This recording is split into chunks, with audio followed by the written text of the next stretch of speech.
Bosi wa hoteli ya nyota 5 anaitwa Miss Ma anaamua kuingia ndani kwa ajili ya kujipumzisha baada ya uchovu wa kazi za hapa na pale, na anaagiza kinywaji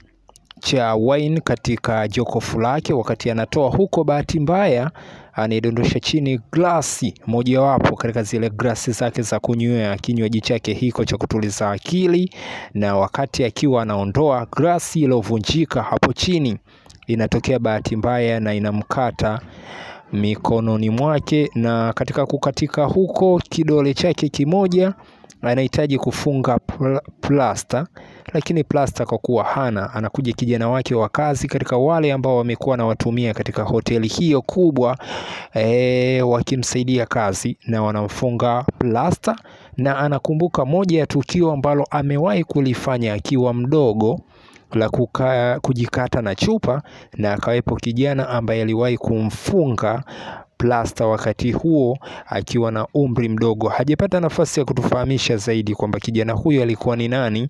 lakini si tumepata nafasi ya kuliona tukio hili na tunapita nalo kuhusiana na Miss Ma, bosi wa hoteli ya nyota 5, ambaye hoteli hii bwana imekuwa inajaza watu wenye vituko na visa mbalimbali ambao wamekuwa wanakuja hapo kwa ajili ya kupata huduma, lakini huduma zao pia zimekuwa zinawaweka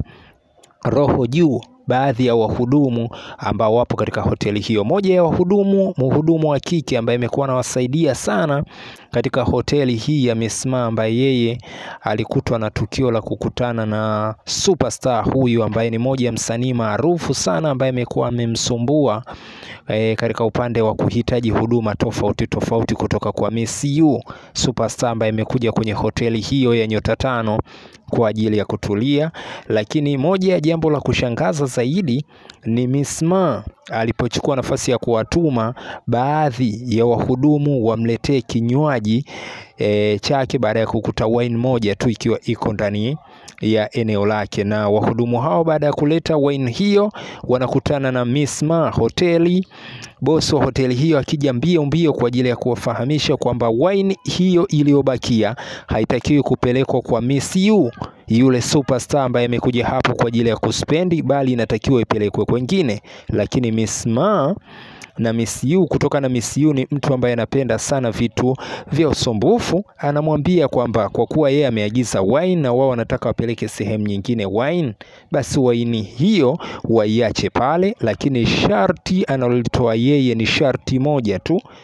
ifunguliwe hiyo wine na waanze kunywa wao wenyewe, kwa sababu kama itakuwa imewekwa kitu au imetegwa, basi na wao iwadhuru. Kwa hiyo changamoto inaanzia hapo, lakini Miss Ma anabeba jukumu zito kama bosi, na yeye anataka kuionja wine hiyo kabla ya kupewa bosi wake aliyekuja hapo, yani Miss Ma, yule mteja msumbufu lakini mteja mwenye superstar wake mjini ambaye amekuja katika hoteli ya Miss Ma, hoteli ya nyota 5